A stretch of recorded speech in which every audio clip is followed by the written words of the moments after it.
창문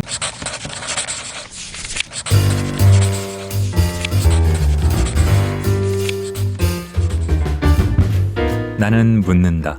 우리에게 쫄면을 먹는 일보다 더 가치 있는 일이 있는지, 맥주와 노가리를 지키는 일보다 더 가치 있는 일이 있는지. 3대 사장과 수다를 떨며 새벽을 보냈다. 너스레를 떤다. 요즘은 사람도 100년을 산다는데 을지 오비베어 100주년 기념행사에서 꼭 인생 마지막 맥주를 마시겠노라고. 실없는 소리에 밤이 깊어간다.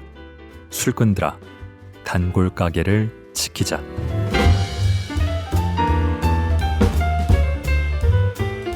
골라드는 뉴스룸 책 읽는 순간 북적북적입니다. 저는 심영구 기자입니다.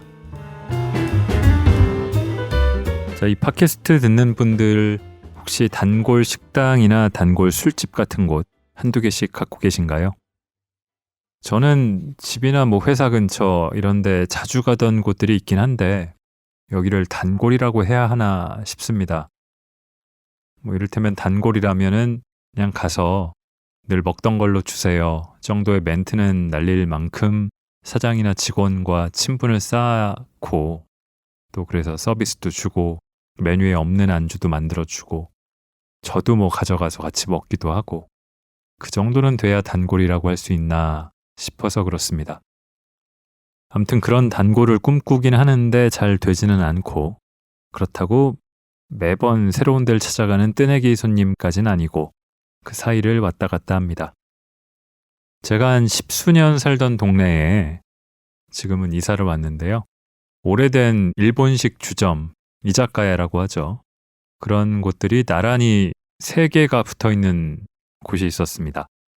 한창 저도 술을 많이 마시던 때는 을에 거기를 2차나 3차 아니면은 다른 데서 마시고 집에 오다가 아쉬워서 한 번 더, 또는 뭐 약속이 없어서 집에 있었는데 그리로 술을 마시러 온 사람들이 저를 불러내서 그렇게 종종 들르던 곳이었습니다. 단골까지는 아니지만 꽤 자주 가던 곳들이었고, 또 첫 번째 가게 들렀다가 자리가 없으면은 그 옆에 아니면 또 그 옆에 그렇게 가기도 했고요. 메뉴가 비슷한 것 같으면서 또 특색이 조금씩 있어서 달랐던 곳들이었습니다. 그 중에서 한 곳이 먼저 장사를 접었고요. 그때는 그냥 그런가 보다 싶었는데 다른 곳이 또 문을 닫았고, 또 마지막 남은 가게가 2년 전에 폐업을 했습니다. 마지막 남은 가게는 사실 3곳 중에선 가장 제가 덜 갔던 곳이었는데도 마음이 좀 이상하더라고요. 그래서 문 닫는 날에 들렀더니 저랑 비슷한 마음이었는지 오랜만에 찾은 손님들로 그 가게가 그렇게 꽉 찬 거는 처음 봤던 것 같습니다. 가게는 결국 문을 닫았고, 얼마 전에 다시 그 동네를 가보니까 그 가게들 자리에는 다른 금융기관이 들어서 있더라고요. 조금 헛헛한 마음이 들었습니다. 당연히 영원 불변하는 건 없지만 제 추억 한 자락씩이 깃들어 있는 그런 장소들이 하나둘 사라져가는 걸 살다 보니까 또 여러 개 생기는데 아쉽습니다. 대학 시절에 초반 1, 2년 동안 내내 머물던 공간이 부서지고 되게 오래된 낡은 건물이었거든요. 다시 멋지고 깨끗하고 넓은 건물이 재건축이 됐는데 건물은 좋지만 제가 알던 그곳은 아니었고 제 추억 속 장소가 아니었죠. 가게들도 그렇죠. 사설이 길었습니다.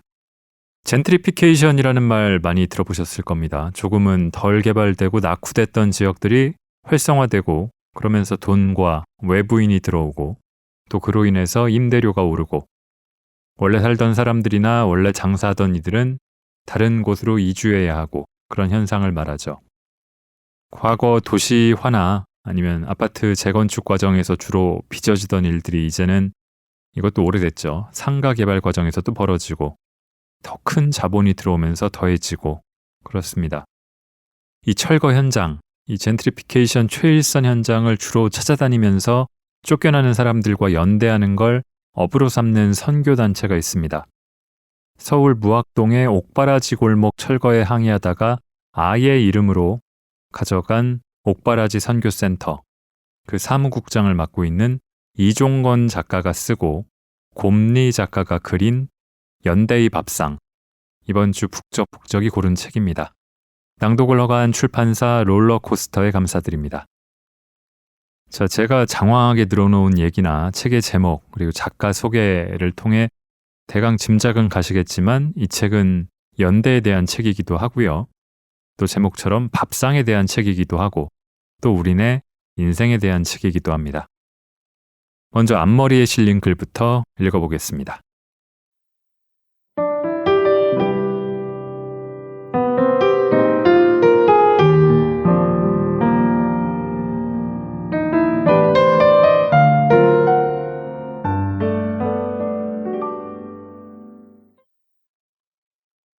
농성장 철문 안쪽에서 굴을 까먹던 어느 겨울밤. 찬 기운 슬슬 오를 때면 여지없이 등장하는 마트 안쪽에 자리한 봉지굴을 아시는지, 산소와 해수를 빵빵하게 채워 건드리면 터질 것 같은 봉지 안에 잘 발라 예쁘게 살만 남은 굴들이 있다. 2봉씩 묶어 10,000원도 되지 않는 돈에 가져와 초장에 찍어 먹는다. 폼 잡을까 싶으면 소금에 절인 물을 꽉 짜서 꼬들꼬들하게 만든 것에 배와 미나리 등을 썰어 고춧가루 넣고 슬슬 무쳐 함께 먹어도 좋다. 생굴을 잘 삶은 돼지고기에 곁들이기만 해도 한상 푸짐하다. 전을 부쳐도 좋다. 마트에서 2봉 묶음을 사든 시장에서 한 주먹씩 퍼주는 것을 사든 제철 맞은 굴은 비싸지 않으니 제 양껏 취향 따라 해먹으면 그만이다. 저렴한 수산물이지만 우리 식탁에 오르는 과정은 그리 가볍지 않다. 바다에서 1년 이상은 키워야 비로소 살이 오른다. 찬바람에 단맛이 오르면 양식장 근처 굴막에 쪼그려 앉아 굴을 까는 사람들의 노동이 있다. 굴이 상할까봐 난방도 못하고 바닷바람 맞아 밖보다 더 추워진 굴막에 앉아 입김 불어가며 하나하나 까는 노동이 있다. 지인의 이야기다. 고흥 굴 양식장 굴막에서 석화를 사갈 요량이었다고 한다. 바쁘게 손질하고 계신 사장님에게 석화 좀 사겠다고 하니 전선에 줄줄이 달린 석화 한 줄을 그냥 주시더랜다. 손질하는 값이 석화 값이니 가서 손질해 먹으라고. 지금은 너무 바빠 손질할 시간이 없다며. 10대를 강릉에서 보냈다. 교우들과 함께 조개를 잡으러 가 바닷속 모래를 발가락으로 살살 건드린다. 돌인지 조개인지 모를 깎으라 할 것이 발가락 끝에 간신히 닿는다. 잠수해서 긁어보면 여지없이 조개 몇 개가 모여 있다. 하루는 친한 권사님이 바위가 잔뜩 깔린 해변 구석으로 불러냈다. 바위에는 따개비며 우연찮게 걸린 미역이며 하는 것들이 너저분하게 널려 있었다. 자그마한 칼이었는지 쇠붙이였는지 아무튼 무슨 도구 하나를 쥐어주고선 따개비처럼 조그마한, 그런데 따개비보단 더 밝은 빛깔이 도는 것을 슬슬 긁어내라 하셨다. 그렇게 긁어낸 것 속에 뽀얀 속살이 있었다. 내 인생 처음 먹어보는 석화다. 손톱만한 크기로 상품성이라곤 찾을러야 찾을 수 없는 야생의 굴이다. 바위 한가운데서 캤으니 민물로 씻을 수도 없다. 바위인지 껍질 가루인지 알 수 없는 것을 살살 털어내고 그대로 먹는다. 쨍한 짠맛 뒤에 살며시 올라오는 우유맛. 결국 직접 캤다는 그 얼치기 노동의 맛이 더해진 진한 기억의 맛이다. 서촌 궁중족발에서의 기억이다. 월세를 몇 배나 올린 건물주 앞에서 우리는 궁중족발이 쫓겨나면 모두가 쫓겨납니다. 한마디를 구호 삼아 싸우고 있었다. 두꺼운 철문 하나가 있었다. 철문 옆으로는 CCTV 화면이 송출되는 모니터가 있다.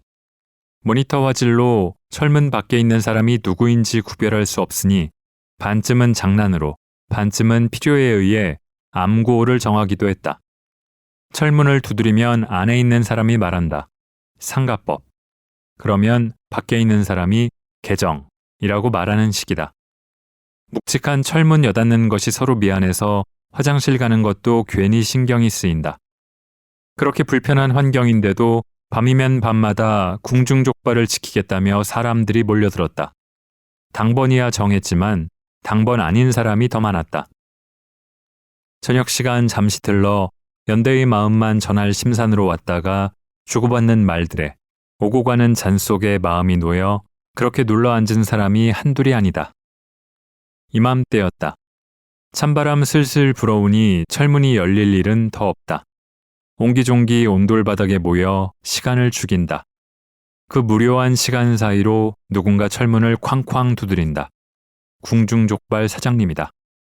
당시만 해도 구 시장 건물이 남아있었던 노량진 수산시장에 들렀다 오시는 길이다. 손에는 큰 아이스박스가 2개인가 들려있다. 활짝 열리지도 않는 철문 사이로 커다란 박스를 꾸역꾸역 들여보낸다. 파란색 테이프를 찍 하고 뜯어 뚜껑을 열어보니 큼직한 석화가 한가득.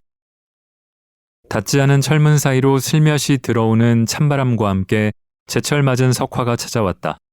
사장님은 덤덤하게 쪄먹자고 하지만 그 속내가 이미 설레고 있다는 건 모두 알고 있다.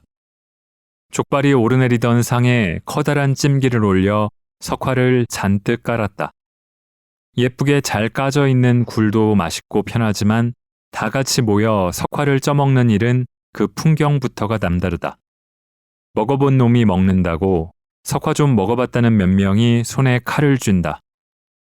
지금부터는 하나씩 까는 게 일이다. 굽든 찌든 때 되면 입 벌리는 조개와는 다르다. 철문처럼 두꺼운 석화 껍질은 틈을 보일 때 칼을 넣어 쩍 하고 벌려야 한다. 까는 타이밍도 중요하다. 너무 오래 찐 것들은 통통했던 살에 육즙이 빠져 볼품이 없다. 입에 들어갔을 때 반쯤은 구이 같고 반쯤은 숙회 같아야 한다. 그 타이밍을 잘 노려 껍질을 까면 탱글탱글하고 뽀얀 체감상 손바닥만한 알맹이가 나온다. 한 입 넣으면 입안 가득 퍼지는 바다향. 술 좋아하는 사람들은 넘기고 따르기에 바쁘다. 까는 사람은 접시에 놓느라 바쁜 것 같지만 실은 제일 잘 쪄진 것 골라 그때그때 먹기에 바쁘다. 모두가 바쁘다. 술잔 돌아가는 소리, 연신 맛있다며 신이 나는 연대인들. 별것 아닌 것처럼 목장갑 끼고 턱턱 석화를 까는 사장님의 뿌듯한 표정. 여전히 산더미처럼 쌓여있는 설레는 석화 무더기. 결국 석화는 까는 맛이다. 까면서 시간이 비니까 얘기 나누는 맛이다. 이건 알맹이가 크네, 요건 별로네 하며 안주거리하는 맛이다. 내가 깐 걸 다른 사람이 배부르게 먹는 맛도 있고 배려받는 것에 감사한 맛도 있다. 연기 모락모락 오르는 찜기 옆에 있으니 추운 줄도 모르겠다. 먹다 지친 이가 기타를 꺼내 튕기기도 하고 그대로는 못 먹겠다며 초장 푹 찍어 달고 매운맛에 몇 개를 더 먹는 이도 있다. 그저 안주로 하겠다며 끝까지 자리를 지키는 술꾼들과 피곤해서 먼저 누운 이들. 그 모든 소리 사이로 농성하는 이들의 밤이 깊어만 간다. 이제는 그 석화를 떼올 예시장도 없다. 석화를 팔던 이는 물대포와 소화기 분말을 맞으며 농성을 한다. 이제는 밤을 새워 철문 앞 CCTV를 쳐다볼 일도 없다. 궁중족발은 홍은동에 새 둥지를 틀었다. 연대의 밥상을 그렇게 또 한 차례 지나보낸다. 어떤 밥상은 일상을 되찾아 열심히 노동하는 이의 피와 살이 되기도 하고 또 어떤 밥상은 여전히 천막 아래 반찬 몇 개와 소주로 쓴 마음 달래며 먹먹한 밤을 보내는 힘이 되기도 한다. 장을 보는데 여전히 굴이 싸다. 생각나서 사왔는데 양이 많아 다 먹지도 못한다. 시장에서 사려고 하면 담아주는 양이 많아 망설여질 정도다. 푹푹 떠서 비닐에 담아 쥐어주니 이 굴이 어디 하늘에서라도 떨어진 것만 같다. 석화는 그나마 발라먹는 수고라도 있어서 귀하고 맛있구나 하는데 똑같은 굴이어도 누가 발라낸 것이면 괜히 싸구려인 것 같고 아무렇게나 먹어도 될 것 같다. 그렇게 퍼먹다 미처 못 발라낸 껍질을 씹을 때면 문득 생각이 난다. 아, 사람의 손으로 발라냈구나. 산더미 같은 석화를 가져다가 그 추운 굴막에 앉아 누군가가 굴을 깠구나. 굴 하나에 너무 많은 이야기가 있어 벅차다. 냄비에 물 자작하게 넣고 석화 조금 떼어다가 삶아 먹고 싶다. 아마 그 맛은 아닐 거야.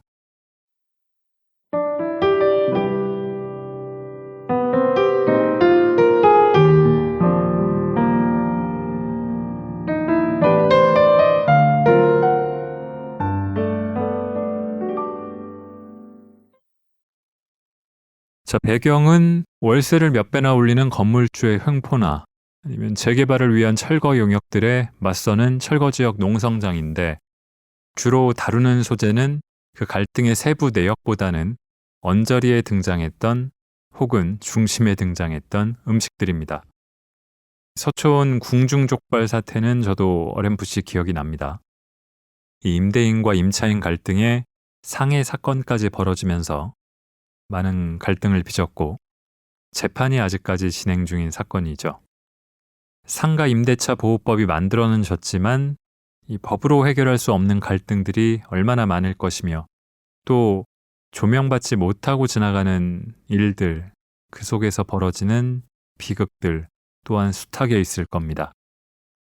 이런저런 생각들을 하면은 마음이 무거워지면서도 그 와중에 까먹던 석화는 굴은 얼마나 달고 맛있었을까요? 벌써 한참 전인데요. 새천년을 맞이하기 직전에 이 학생 시절에 저도 이런 철거 현장 몇 곳에 다녀온 일이 있었습니다. 어느 상가 철거에 맞서는 농성장에서 하룻밤을 보내게 됐는데 그때 그 상가에 있던 중국집 사장님이자 주방장님이 자기들을 도와주러 온 학생들이라면서 볶음밥을 해주셨는데요. 이 가까이서 웍을 돌리면서 볶음밥을 만드는 건 저는 그때 처음 봤죠. 이 계란물이 밥알에 하나씩 코팅되어 있는 듯한 그 볶음밥, 잊을 수 없는 진미였습니다. 그렇게 그 춥고 또 좀 무서웠던 철거 현장은 저에게 인생 볶음밥을 먹은 곳으로 기억되고 있습니다.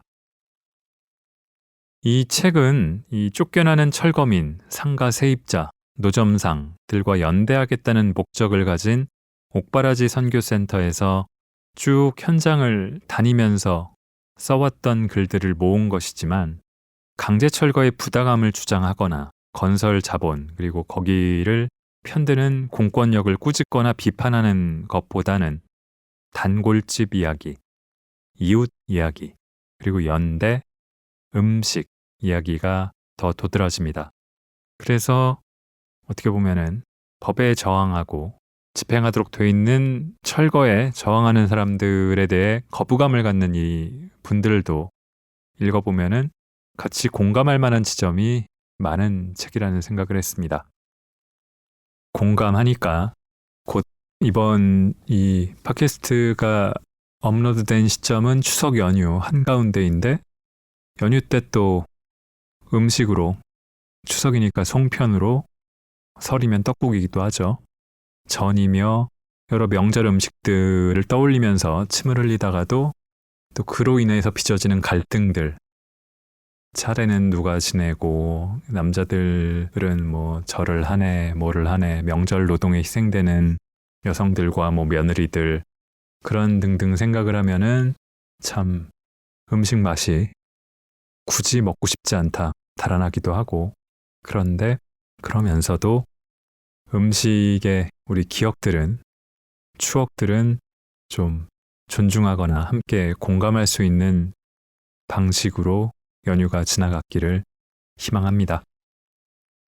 단골집 이야기를 앞에 했는데 거기에 관련된 글 그리고 연대의 밥상이라는 책 제목이 등장하는 글 두 편을 이어서 읽으면서 이번 주 북적북적 명절 연휴에 보내드리는 북적북적 마치겠습니다.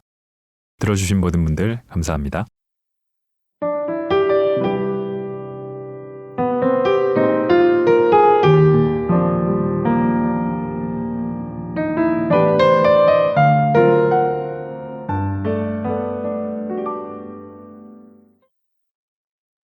단골집의 문가는 30년이 지나도 평등하다.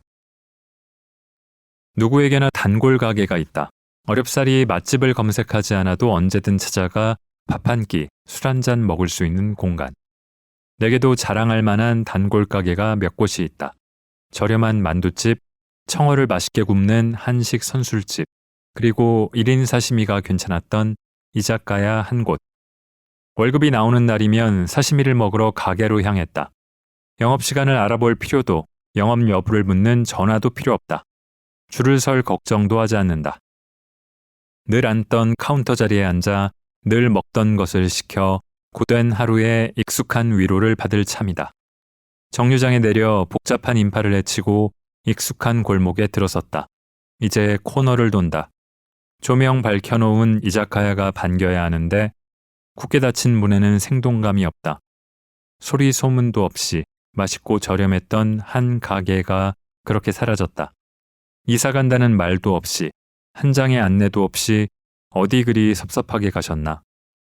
이제야 검색도 해보고 수소문해보지만 가게의 행방을 알 수가 없네. 한적했던 동네에 오가는 사람 많더니 필시 월세를 감당하지 못한 이유였을 것이다. 서울살이 외로움 느끼는 일이란 아마 이런 것이겠지. 그 많은 인파 속 당연하게 존재하던 가까운 한 식당의 폐업으로부터 비롯된 외로움.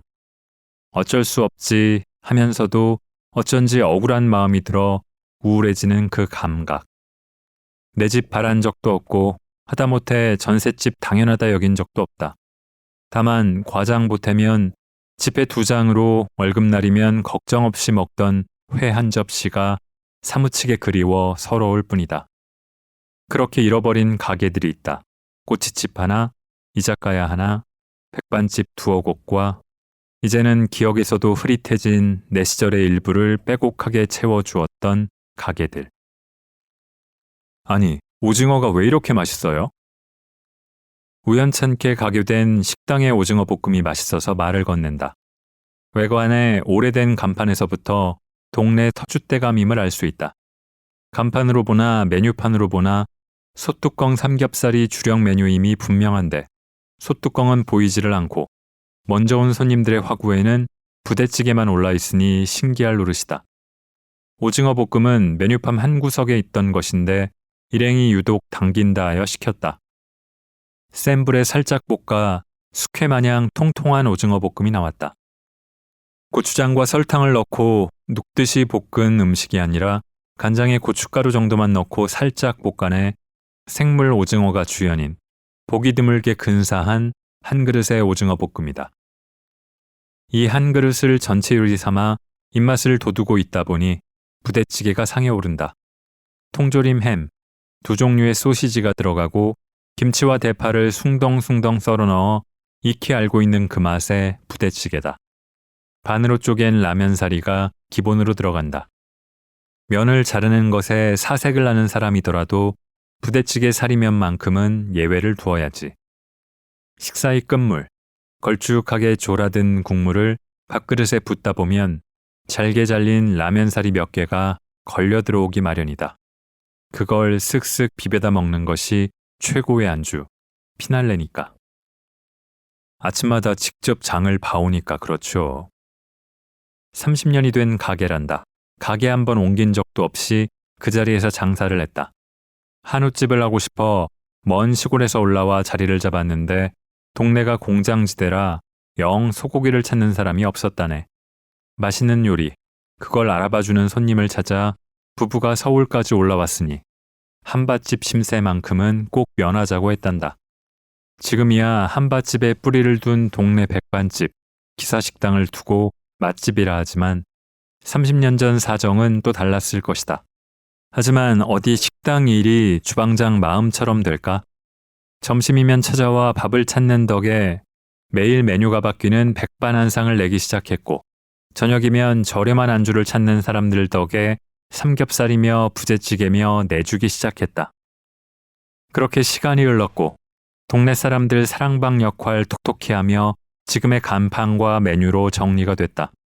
돌림병 탓에 단체 손님을 받기 힘들어 소뚜껑 삼겹살이 잠시 빠졌을 뿐 지난 30년간 단골들이 꾸준히 찾고 사장이 타협한 역사가 고스란히 새겨진 메뉴들이다.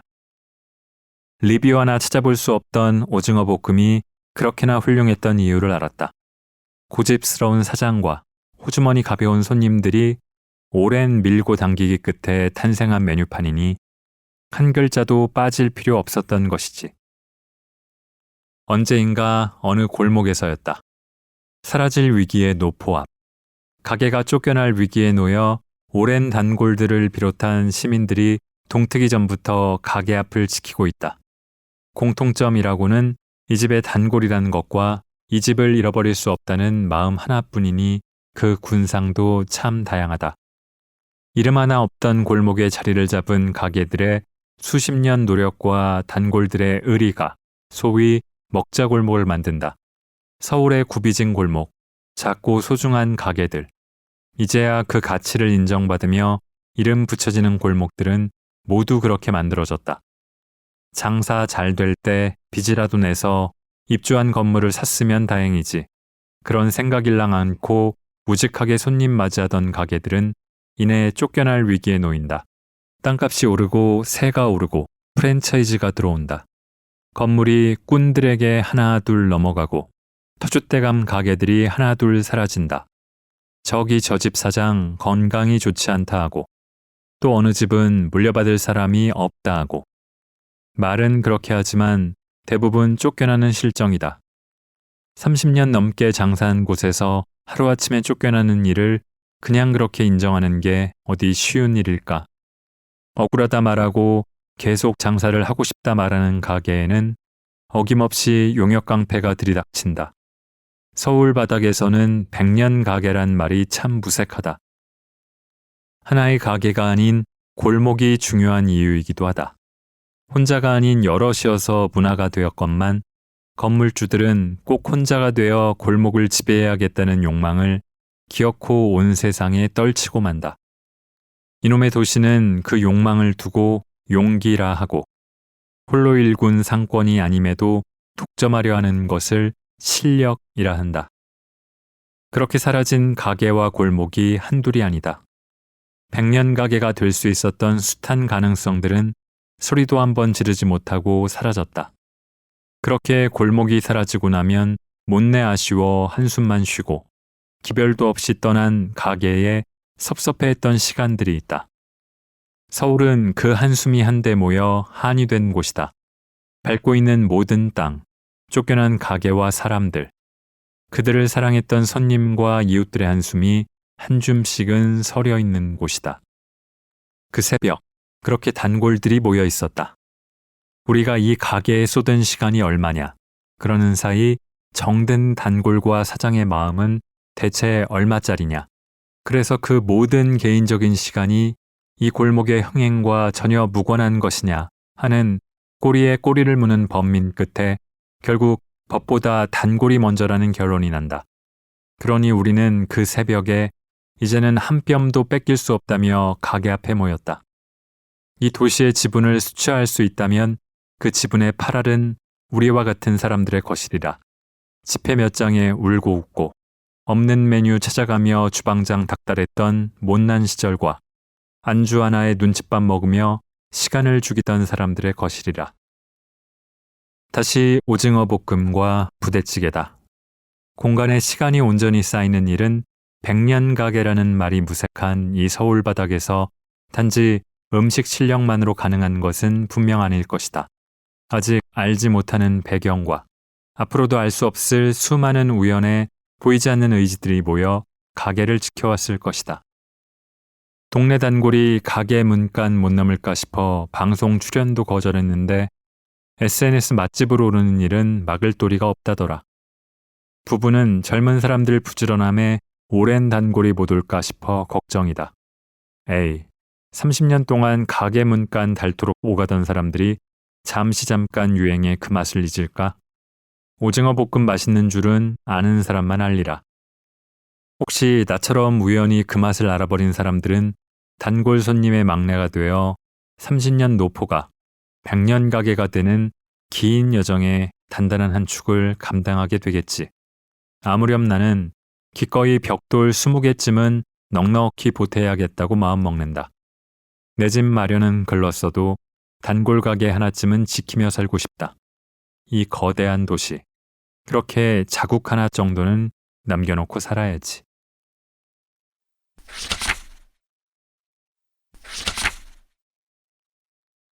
삼계탕을 추억하며 연대의 밥상을 생각하며.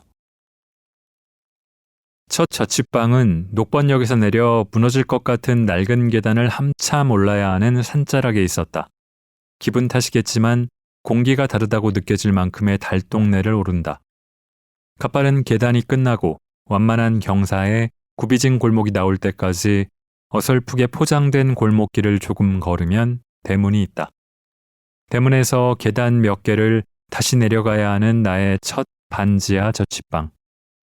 부엌 달려있는 좁은 거실과 싱글 침대 매트리스 하나, 이불 두어 장 깔 수 있는 적당한 크기의 방이 있는 1.5룸 아득한 방.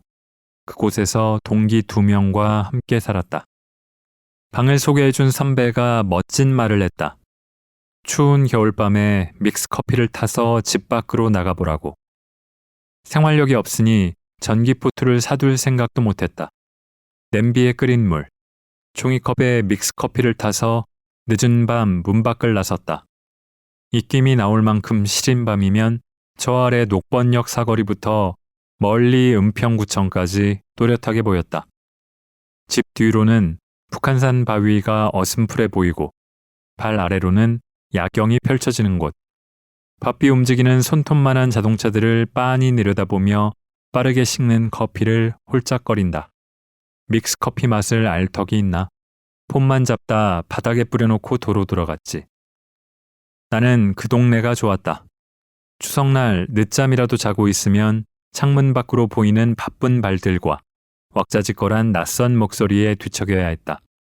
평소에는 손님 한 명 없다가 명절만 되면 인사하러 온 젊은 사람들이 북적거리는 노인의 동네. 간만에 청소를 마음먹고 문 밖에 물건을 꺼내놓으면 누군가 바로 주워가서 볼멘 소리를 하게 되는 가난한 동네. 얼마간 살다가 나는 또 다른 저렴한 월세집을 찾아 떠나야 했다. 이후 동네는 재개발이 됐다 하고 어쩌다 지날 일이 있을 때면 동네 높이만큼 거대한 펜스 안에서 공사가 열심인 것 같고 사라지는 것, 세워지는 것 얼마나 빠른 도시인지, 그게 아니면 내가 무심한 탓인지.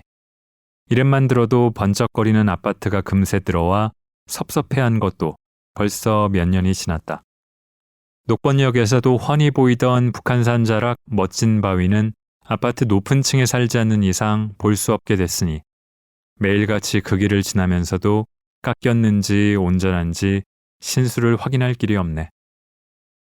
재개발이 되면 10명 중 7명은 집값을 감당할 수 없어 떠난다는데 그때 그 할머니들은 어디 계시려나 덧없는 생각을 하기도 한다. 연대의 밥상, 그 첫 기억은 지금은 사라진 녹번동 반지하 방에서 마주한 한 상이었다. 자취를 시작할 즈음 동아리 회장이 되어 농성장을 제 집 드나들듯 하기 시작했다. 집에서 잔 시간보다 동아리방과 천막 아래서 지새운 밤이 더 많았던 시절. 사흘인가 집에 들어가지 못했는데 같이 살고 있던 친구에게서 전화가 왔다. 오늘은 들어올 수 있냐고 묻는 말에 저녁이면 들어간다고 말했던 것 같다. 고된 일정을 보내 몸은 천근만근 무겁고 늘 오르던 계단은 더 높아 보이기만 했다. 드문드문 세워져 있는 가로등은 왜 그리도 깜빡였는지 어쩐지 외로운 마음으로 겨우 집을 향했다. 전화 받은 일도 까맣게 잊어버리고 얼른 눕고 싶다는 생각 하나만으로 계단을 올랐다.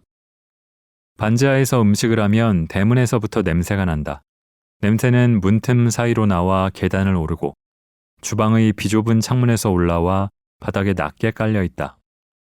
아, 뭘 먹었는가 보다 하고 문을 여니 반질반질한 교자상 위에 삼계탕 한 그릇이 예쁘게 차려져 있다. 웬 삼계탕이냐고 물어보니 올 때 맞춰 끓여놨다고 했다. 고생했단다. 배도 고플 텐데 어서 먹으란다. 아, 내가 좀 더 상냥한 사람이었다면, 고맙다는 말을 20번만 더 할 수 있는 솔직한 사람이었다면, 더 솔직하게는 펑펑 울 수 있는 사람이었다면 좋았을 텐데. 나는 그저 고맙다는 말만 하고는 친구가 끓여준 삼계탕을 허겁지겁 먹었다. 가슴살은 김치 찢어서 올려 먹고 닭다리는 입에서 후루룩 돌려 발골을 하자. 그러다 목이라도 막히면 닭기름 둥둥 떠있는 국물을 넘기자. 밥을 넘기자. 간간히 씹히는 파 고명도 좋다. 미처 빼내지 못한 통마늘도 괜찮다. 스며드는 맛이다. 바짝 긴장했던 몸은 노곤해지고 예민하게 흔들리던 마음이 제자리를 찾는다. 한 그릇을 남김없이 비워 고맙다는 말을 대신한다. 그렇게 어설펐던 내가 지금에 와서도 잊지 못하는 삼계탕 한 그릇. 다시는 돌아갈 수 없는 오래된 마을과 부대낄 수밖에 없던 이웃들. 늦은 밤 믹스커피와 자취방 냄비에 끓던 마음 한무더기. 연대한다는 것은 결국 타인의 공허함에 웅크린 나를 우겨넣고 그렇게 내 가슴에도 무언가 채워넣는 것이다. 그렇게 스며들어 서로의 살과 피가 되는 일이다. 서로 관계하는 일이고 가만히 내버려두지 않겠다고 다짐하는 일이다. 인정하든 인정하지 않든 명백하게 혼자서는 살 수 없는 존재인 인간이 함께 살기 위해 선택한 가장 적극적인 방식이 밥상이다. 우리는 밥상 앞에서 당신과 내가 고통과 기쁨, 배고픔을 느낄 줄 아는 보통의 몸뚱이임을 확인한다. 혼자서 차린 조용한 밥상도, 예기치 못한 때 누군가 차려준 고마운 밥상도, 여럿이 둘러앉아 먹는 풍성한 밥상도, 살기 위해 눈물을 흘리며 먹었던 절박한 밥상도 결국 모두 연대의 밥상이다. 파편화된 시대를 살아간다. 어떤 때는 너무 외로워 견딜 수 없을 만큼 슬프다. 10명 중 7명은 어디를 갔는지 알 수가 없다. 돈만 하는 세상의 속도가 너무 빨라 내 목, 내 자리는 어디에도 마련돼 있지 않은 것 같다. 그럴 때면 연대의 밥상을 차리자. 한 그릇 음식에 울고 웃는 사정들에 내 삶을 엮어 조금 더 단단해지자. 나는 이제 밥상 차리는 일을 멈추지 않을 참이다. 지난 시절 지워지지 않으려 몸부림쳤던 세상의 모든 밥상이 그러했듯.